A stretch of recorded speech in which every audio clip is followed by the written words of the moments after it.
Hey folks, it's Tom, your Frugal Prepper. So we're going to be planting some beans in the garden today and maybe tilling up a spot. And I'm just going to kind of show you how the garden's doing and what's going on there. Plenty of time to work on the garden because the roller coasters are not open yet. I've been looking at some roller coaster pictures, dreaming of good times. So it looks like Holiday World in Indiana is still planning on opening June 14th. So we'll go there. Who knows if Kings Island's ever going to open again? I don't know. The Ohio governor is talking about extending everything to July 1st now. I don't know who's running against him. I'm voting for him next election. Whoever running against DeWine is insanity. So yeah, I got this little Honda out here. I just did brakes on that last night, and I got a Suburban coming to look at a brake caliper on. I got a Hyundai that's overheating. I got Oldsmobile that needs shock absorbers. I got another Hyundai that needs brakes. Got a Caravan that needs a rack and pinion. It never ends. But anyway, I got some time, so let's go out here and take a look at the garden.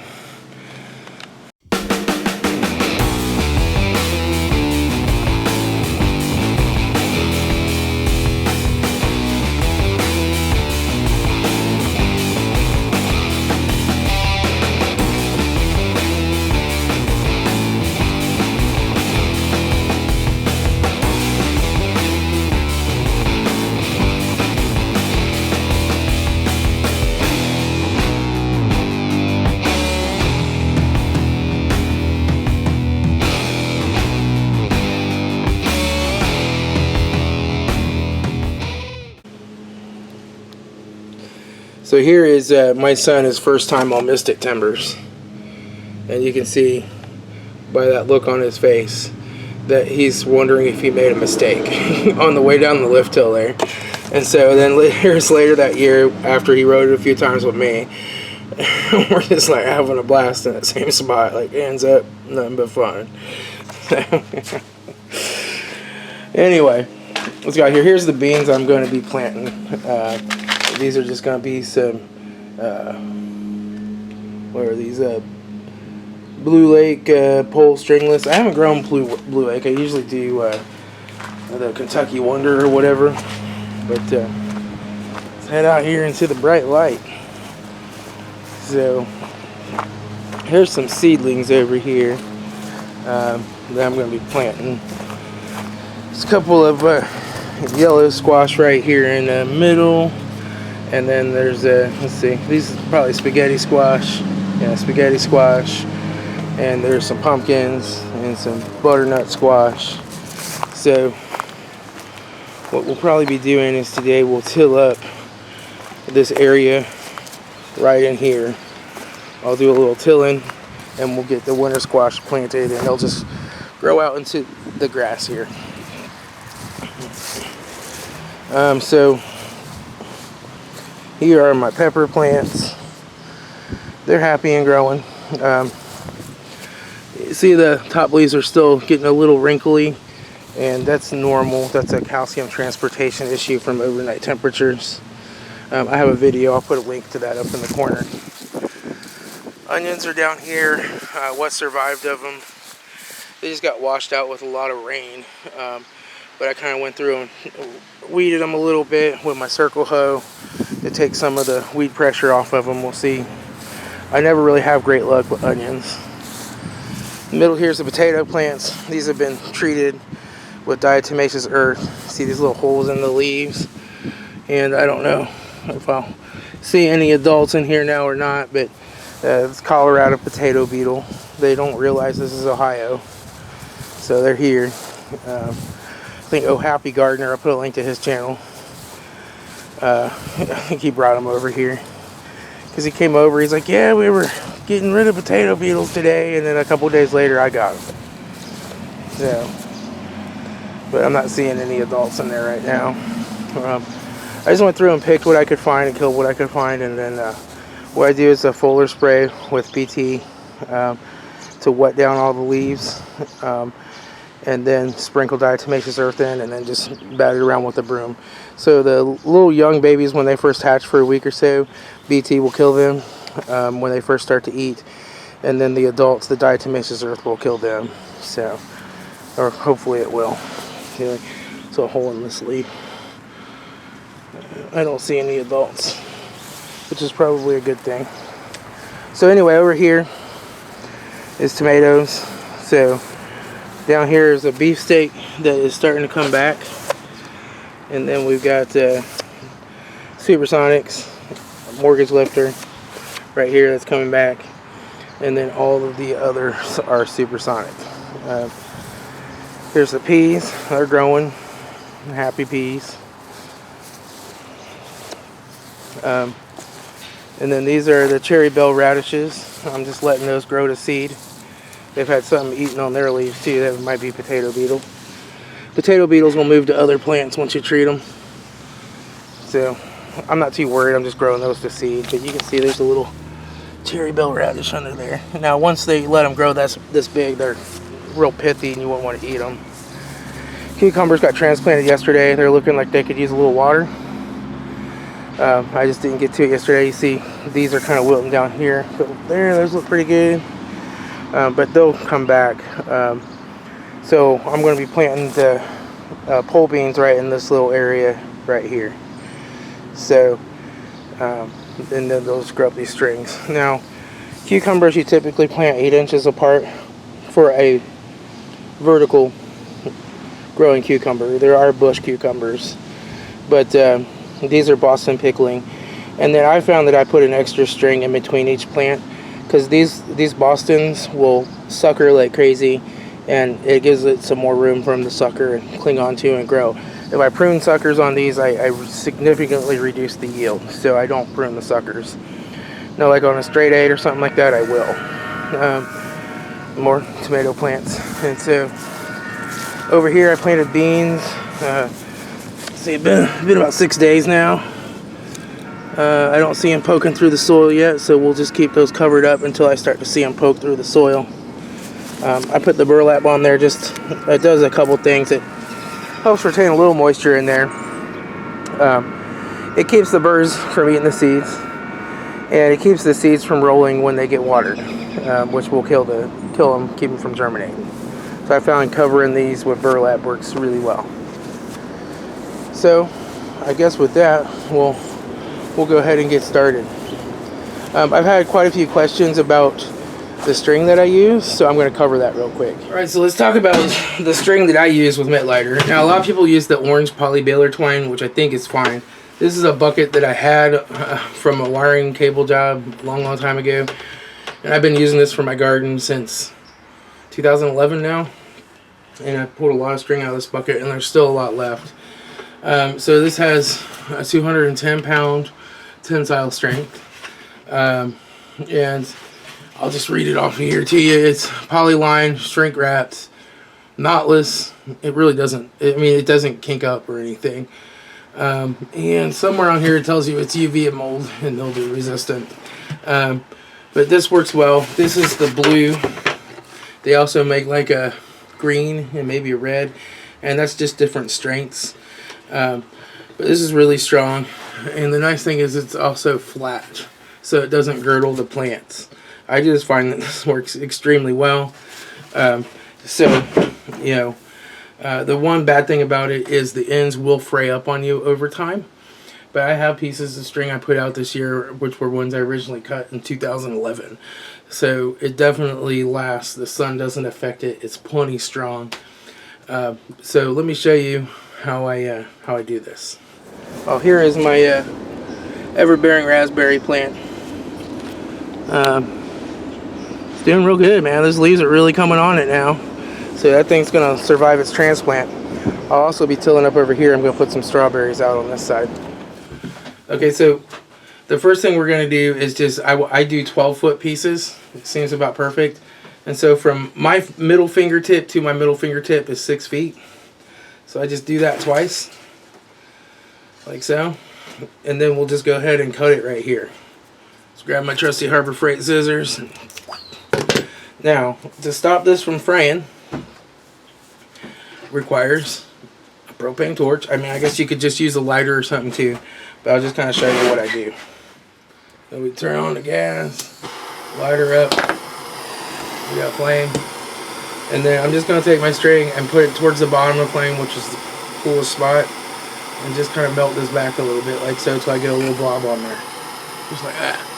And that will stop it from fraying out. Just be careful because it's hot. Let it cool for a second. We'll do the same thing here.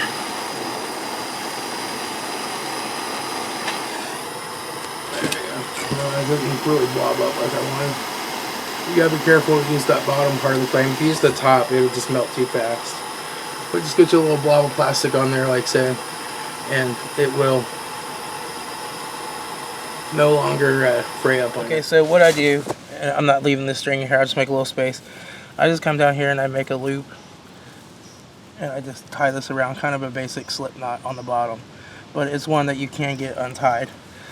And so that ties it to the bottom wire. Now this is just mechanics wire from Harbor Freight, and so what we do is we drive a stake in the ground, we put a flat nail in, and we wrap the wire around a couple times, and every 5 feet this is basically is supported. And this is just so that if you bump the string, you won't rip the plant out of the ground, like when you're watering and working in the garden. Okay, so basically you can put this over the outside board for a little more space, or this inside wire. Really, the inside wire is here in case I ever decide to put canopies over and build the PVC arch. You'll tie into that, but normally I would tie to the outside frame. But either inside or outside, but you just loop it up over. So it's going to go in this inside, come back towards you. Then you're going to take and tie a loop and pull that through, like so. So this is what's called a mooring hitch knot. You can look it up online. But you're going to make a loop like this. You're going to put it up to the string. Reach in with your middle finger, pull this through, right? Then grab this tag line right here and pull that down. And you have a mooring hitch knot. You can loosen that to work with your plant and wrap it around, and then tighten it back up as you need to. But yeah, it's strong. It's supposed to be strong. You can pull it that way, let me pull this tight. But it's strong that way, but it'll still move. Okay, so we're getting ready to plant some beans. So what I'll do is go to my little Mittlighter workbook. This is where I can have a fertilizing schedule and stuff that I plan. I have some printed out in here. I have my deficiency section printed out for a quick reference. I have my insect section printed out for a quick reference. And then here's my garden planting details sheet. And this just tells you all the planting details for different types of plants. And this might be an older version. I think there's an updated one that you can get like on the file section of the Mittlighter Facebook group. This one's actually from 2014, but it's what I've been using, and so I'm just still using it. And so I'll just come down here and you'll see beans, bush beans or pole beans. We're growing pole beans, and it tells you from seed or seedly. You can do either. We're going to do from seed. They are very frost sensitive, so you would plant these on or after the average day of last frost, or well after that now. Seed spacing is going to be 2 inches. Bush is 3 inches, but bush will go 2 alternating rows. These will be in just 1 row. I might need to, I was thinking 3 inches when I put my strings up, so I think I got to make some more strings and get these at 2 inches apart. But then we're going to plant them about a 1/2 inch deep, and a full 30-foot row would give you about 180 pounds of beans. And we're going to fertilize this 10 to 12 times throughout its growing, period. And that's how we plant. And we plant in these spaces because when you fertilize, you're putting down the exact same amount of fertilizer, but the spacing of the plants is what determines how much nutrients are going to be available to them. And so each plant type, Dr. Mittlighter worked out how far apart you need to put them. Okay, so this is like one of the handiest things to have in the garden. It's what I use for doing my spacing and stuff. You can build this template thing with dowels and a 2x4. It's in the Mittlighter book. I've never built one. So what I want to do is, this is my cucumber. I want to come over 8 inches from him because his plant spacing is 8 inches. So I want him to have a full 8 inches, and then these will need spaced out every 2 inches. So I'm just going to go through here and get all these strings 2 inches apart and see how many more I'm going to need. And then we'll make up some more strings. Alright, so now we're just making up the rest of our strings here and getting these melted off, because I'm going to need more. Okay, so real quick, what are my favorite weeding tools? I get asked this question a lot. Weeding is actually really simple. The key to weeding is weeding before you have to, right? Just go out once a week early on in this garden and cultivate the soil, so that before the weeds even pop up, and then they never pop up. Once the plants get big, they shade out the soil, the weeds don't want to grow. So it's just like the first 3, 4, 5 weeks, you got to do a little weeding, and then after that, you're done in this method. So my close-up and personal weeding tool, if I got to work around plants, is this circle hoe. I will find it and put a link to it down below. It's just got a sharp edge here, and you just basically can pull this back and work your way in around the plants when you're close into them. They make different sizes. I want to say this one's like 1.5 inches or so. Maybe it's a 2-inch, but that's all it is. And this tool works extremely well. You can also get them with a long handle if you want to stand up and do it. I like to sit down and get up close and personal when I'm working this close in with my plants. So this is what I use like to weed out around my onions. And then the other thing is this two-way hoe, also called a stirrup hoe. This is the Mittlider one from the growfood.com or whatever website. I'll put a link down below. They don't send you the handle, but you can go to Home Depot and buy a handle. You just get this end part. I've had this since 2012, and I've used the crap out of it. You can sharpen it with a file. It's very, very sturdy. A lot of those little junky stirrup hoes that you find at Lowe's or Home Depot, they just don't hold up over time, and they're flimsy. This will really get in there and cut the weeds. So the idea is to cut that top layer of soil off, and you kill any weeds that are sprouting up through it. This makes very quick and short work. Alright, so I got my strings in every 2 inches. So now we're just going to go down here and put some seeds in. Now I'm planting in amongst these radishes because I'm letting these radishes go to seed. Ideally, this would not be the correct way to do it. You wouldn't want to. We don't do any type of companion planting or anything in Mittlider. But I really need those seeds, so I'm letting them grow. I'm going to try putting some beans in there and see what happens. Alright, so all I do is just kind of work a little ridge in the soil here with my circle hoe. Well, plant slightly behind the string. Gives me plenty of room to get down through here and do weeding if I need to. And I'll just do that all the way down. Pretty straightforward process here. And basically we're just going to take and put beans in. I always check my seeds to make sure they're not cracked or anything as I put them in. I'm just going to basically put one under each string.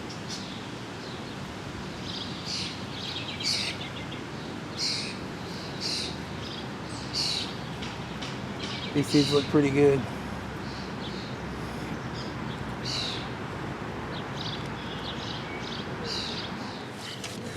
Now we're just going to cover them. A little layer of soil. Pretty straightforward. Kind of push them down in if they're not covered. We can grab some soil out here.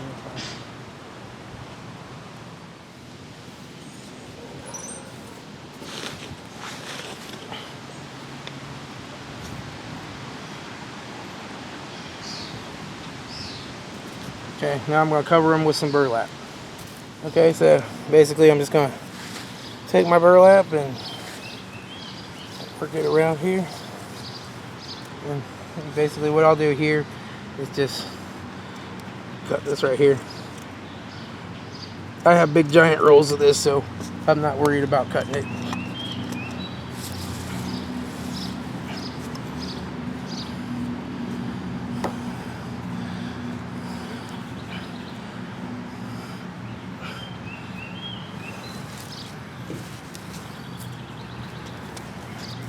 And I'll work it in around these radishes kind of the same way.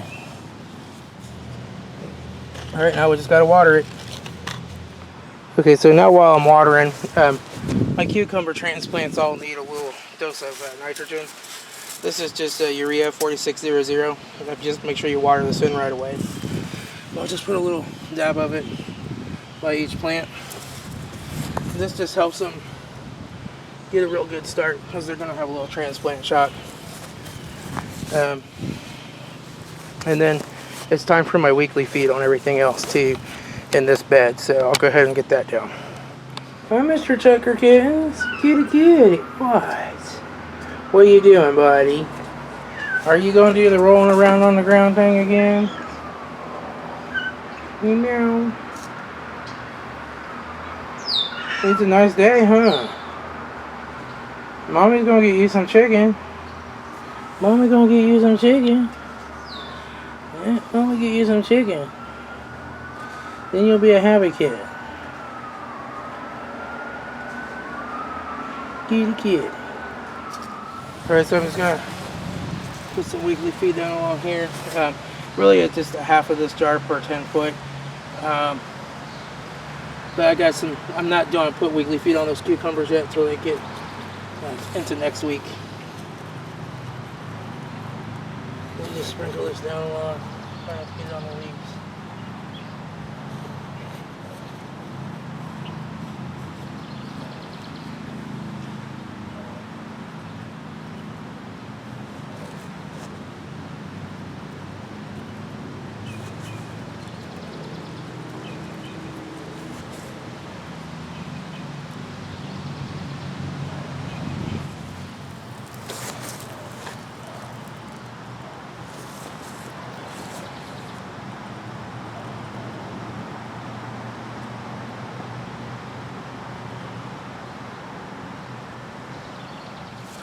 My potatoes, I am not going to be feeding those because I don't want to water them right now because I got insecticide on them. So they'll be fine for now.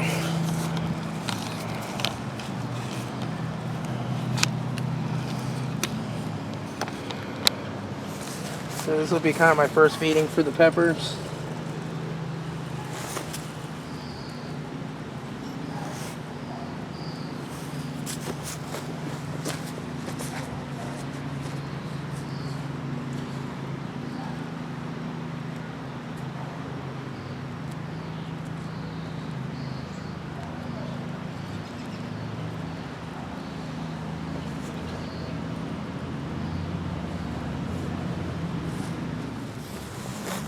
So it's important when your hose has been out in the sun, just kind of make sure that water runs a little bit and gets good cold. You don't want to scald your plants.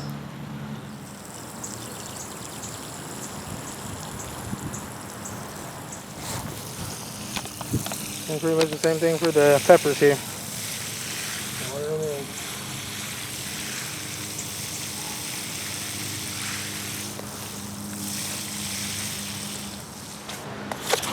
Now I'm just going to come down here and water this in. I'm just going to kind of aim the water over towards the peas to help kind of dissolve and work that weekly feed over that direction, but it'll get to the roots no matter what. So.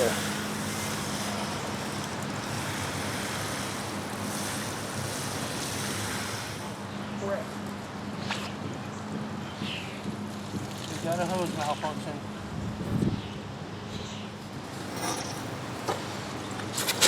You know, we're just going to water in the nitrogen by the cucumbers. Urea is volatile. It goes off into the atmosphere unless you get it dissolved in or under the soil. So you don't want to just leave it sitting on top. Like, don't do it and then wait till it rains. Now we'll just water these seeds real good.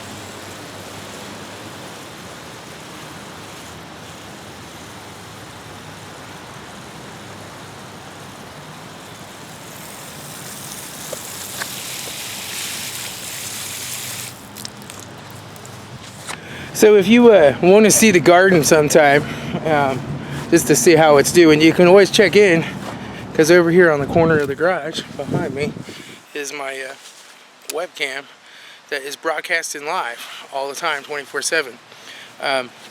Put the link to that down below. Not the best quality. I've got another one coming on the slow boat from China to upgrade it, but you can at least kind of see what's going on out here in the garden.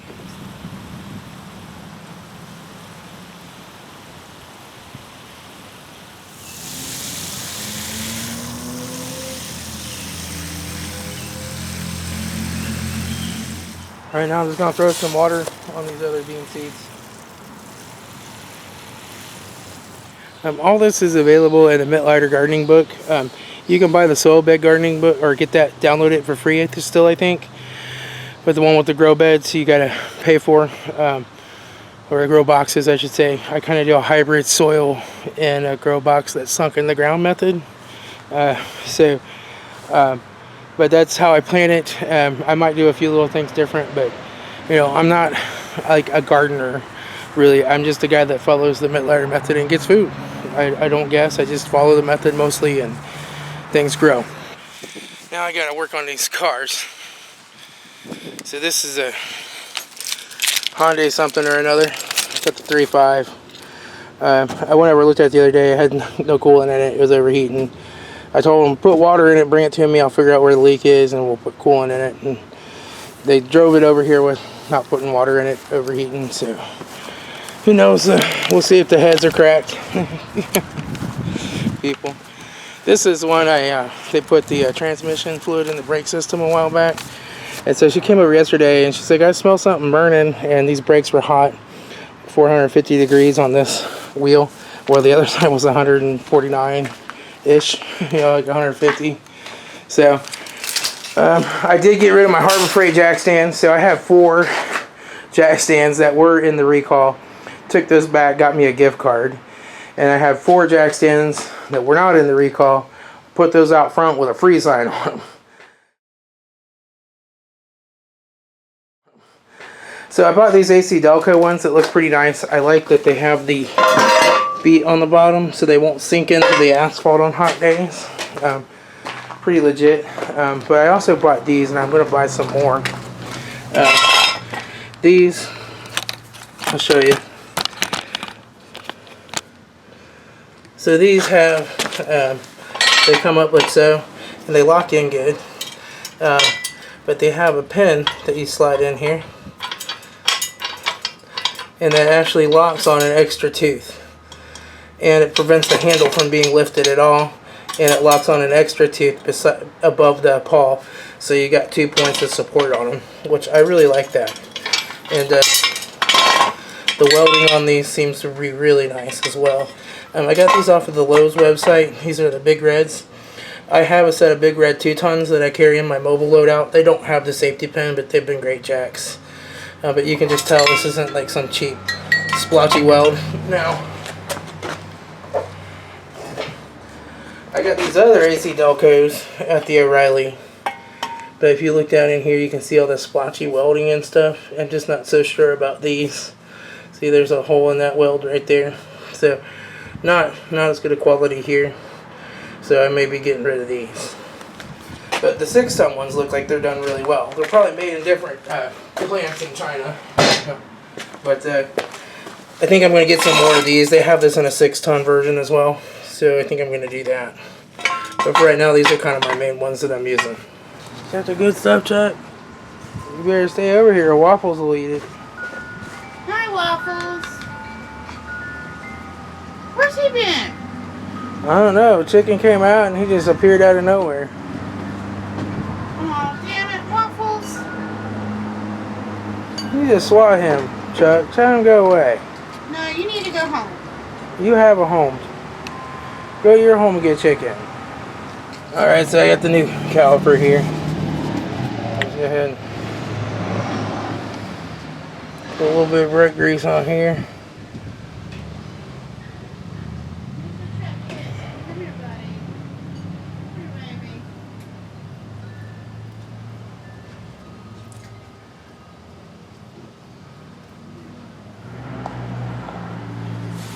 Put a little brake lube on our pistons. A little brake lube on this piston. And then we're just going to take and cut it a little bit here.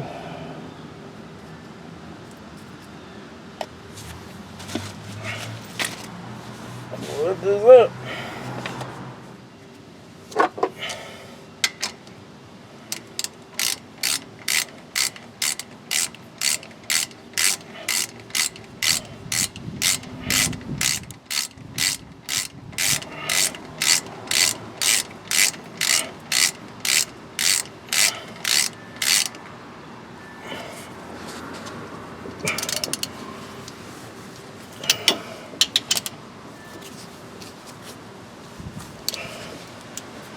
I'll double check my bracket bolts. You know that I'm pretty sure they're tight. Yep.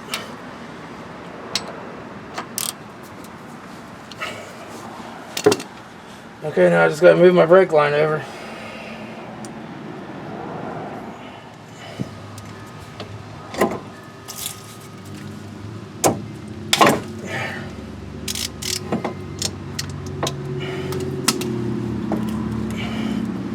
It's gonna leak everywhere.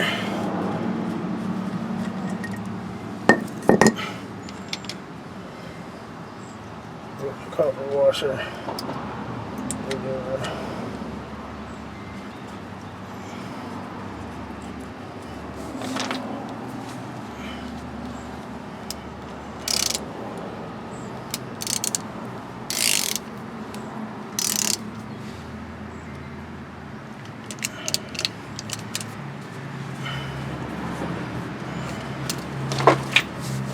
I just gotta crack my bleeder loose. I get brake fluid all over my tools.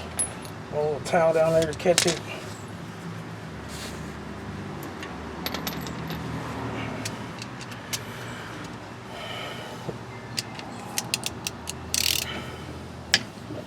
I'll just crack that open and let it gravity bleed while I go and grab the power bleeder. Just go ahead and clean this off. No funky smells on anything.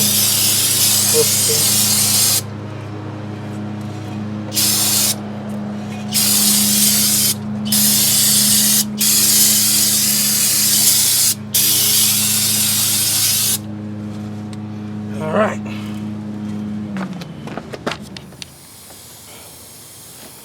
All right, so I'm looking at this whole Honda here now. So the good news is, I don't think it's too serious. It's just it's a bad radiator. I don't know if you can see it's leaking all along the top there. I got my pressure tester on it. And that's where they like to leak, as this top little gasket here. So it's not an uncommon issue on these. So I have to get them a price on replacing that. I think they just never put any coolant in it as it leaked down. So they just didn't check it or put anything in it. It's really not leaking that bad. I don't see any other leaks anywhere, and it's kind of hard to, you know, get that fixed and then see what happens, I guess. I don't know that that's every problem, but that's a problem. It's probably the problem. But it's also got this issue, like it idles all funky and high, so I'm going to plug a scan tool in it and take a look and see what's going on there. Alright, so Hyundai is diagnosed. So that one, it's got a leak in the top of the radiator where that rubber gasket is there. I didn't find any other leaks. And then the customer doesn't have the money right now to do the radiator with the labor and the parts. So they will here in a week or two. They're going to bring it back. So it'll just be the diagnosis. And then as far as the goofy driving problem, I took a quick look. It looks like the throttle position sensor, when you hit it, it doesn't read it first, and then it picks up. Not 100% sure, but I told him, I was like, if I can get over to the junkyard, grab a throttle body and or a throttle position sensor. I didn't even look at to see if they're separate on those or it's part of the electronic throttle body. I was like, see if I can pick up some stuff. We'll just try a swap and see what happens. That way I don't have to do a full diagnostic at 75 an hour to try to figure out and nail it down exactly. We'll do some part swapping on it, since those are plentiful in the junkyard, to get some extra parts. But anyway, that's it for the cars for right now for today. Of course, there's going to be more coming throughout the week. So I might go ahead and till that other spot, plant those winter squash. All right, so got the this little area tilled right here. I want to leave some room here so I can still get my mower in here to trim there. But so this is tilled up. I'm going to start planting some plants. I put in weekly feed. I put in pre-plant. Even though I don't really follow mitt lighter on this thing, I just put them in the ground and they grow. Broke the pull cord on my tiller. Luckily, it was the last start that I needed to do to finish up. So I'll have to get that replaced. So now we're just going to go ahead and plant some plants here. Okay, so I'm just gonna go through and dig these in. These first two are pumpkin.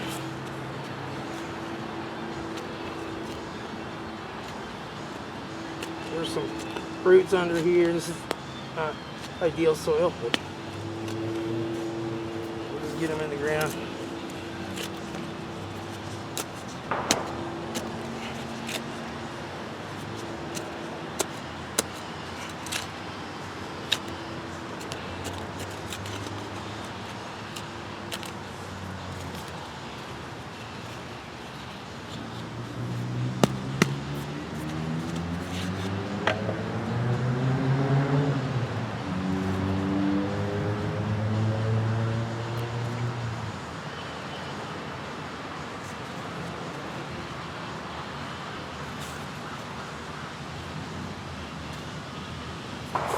Yeah, I'll go through and do the rest of them. Alright, so I just got a little pipe here that I set up and made some little kind of trenches around the plant so the water flows to each plant. And this is just because once these get really big, it'd be almost impossible to walk back in here and get to the base of the plant. Because this will just be like a big giant fluff of leaves. So I just have this here. I'll keep all my plants going this way, and then I've just got that tapped off my main hose, a little shut-off valve on it, so that I can water them. And all I have to do is just turn that on for a couple of minutes and let it run right before I water my main garden, and then I can shut it off. Keep happy plants. Again, that's not the ladder method, but that's just what I'm doing. So, all right, things are looking happy here. It's getting kind of late in the evening. It's time to head inside and relax. I'm on day 5 of the fast. I'm really thinking about eating soon.